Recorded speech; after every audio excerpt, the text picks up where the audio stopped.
Hi, I'm Carly and I am doing the empty bucket challenge to basically let my story be told. There are a lot of things that I could fill this bucket with.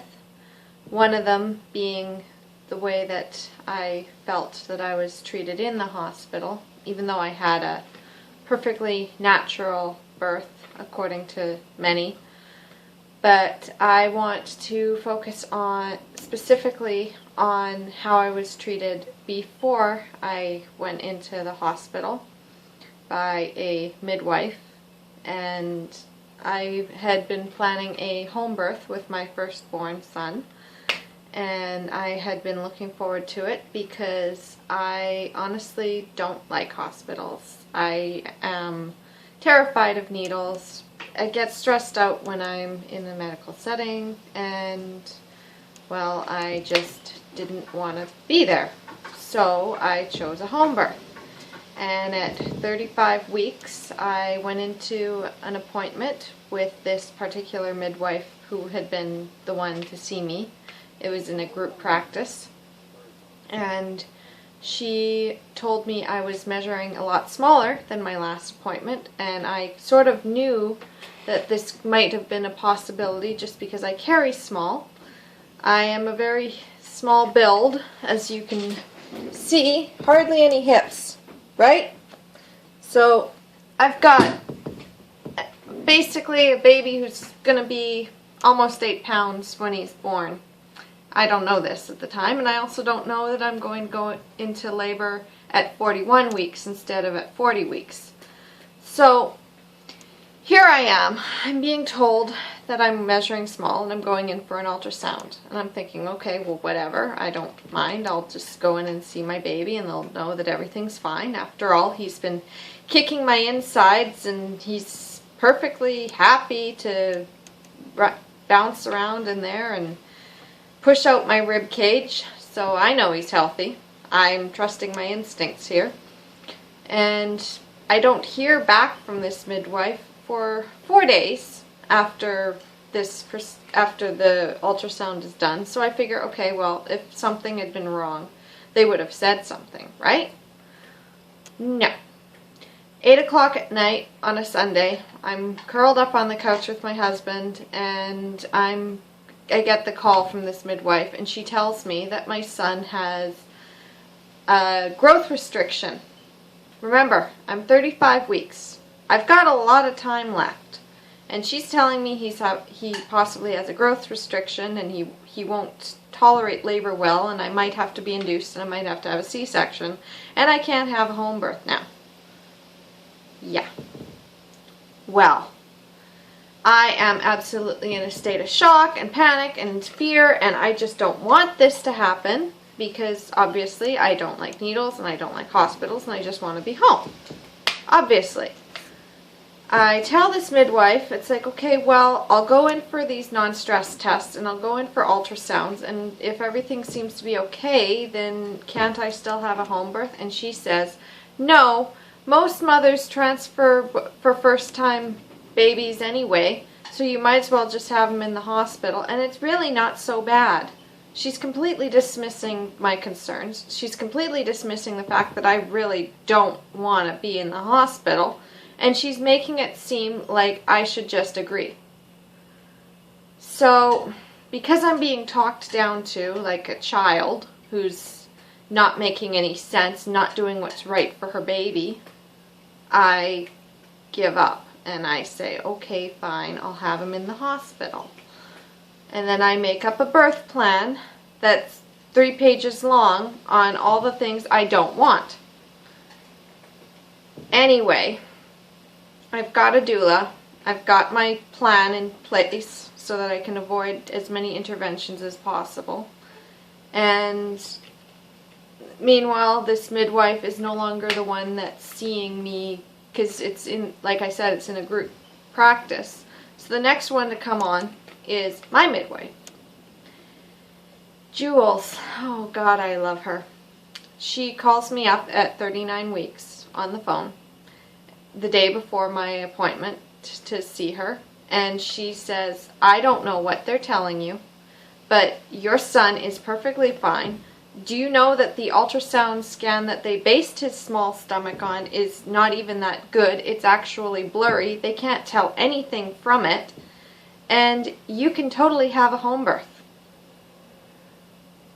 Well, that's all nice and everything, but unfortunately, I'm now scared because I have spent the last several weeks being told that, no, my son's still not fine. I've gone in for NST tests and had the other midwife, as I'm going to call her now, and she came in to one of my appointments, and I said to her point blank with my husband in the room, I said, look, he's doing so well on the screen, like with all these non-stress tests that we've been going in for twice a week, he seems to be tolerating them quite well. Can't I change my mind? This is at 38 weeks, and I ask her, can't I change my mind? And she again reiterates, I'd rather have you in the hospital. So I was still shut down. So by the time that my wonderful midwife, Jules, tells me that I can have a home birth, I'm already scared. So I say, no, it's already too late. I mean, I'm already 39 weeks. I don't think I'd be able to get all the stuff in time. Because remember, I think I'm still going to go at 40 weeks. I don't know that I'm going to go overdue. If I'd known that I was going to go overdue, I mean, hindsight 2020, I would have stayed home.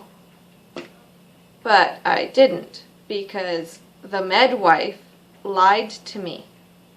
Because at 41 weeks, when my son was born, it was after 36 hours of active labor, to the point that Jules said I was in transition the whole time of it. When I came to the hospital at 10 o'clock in the morning on the Friday, I was told that I was going to go fast because of how strong my contractions were. Did not go fast. I had my son at 10:55 p.m. that night, after 3 hours of pushing. The whole time, he was perfectly fine. He was tolerating labor well.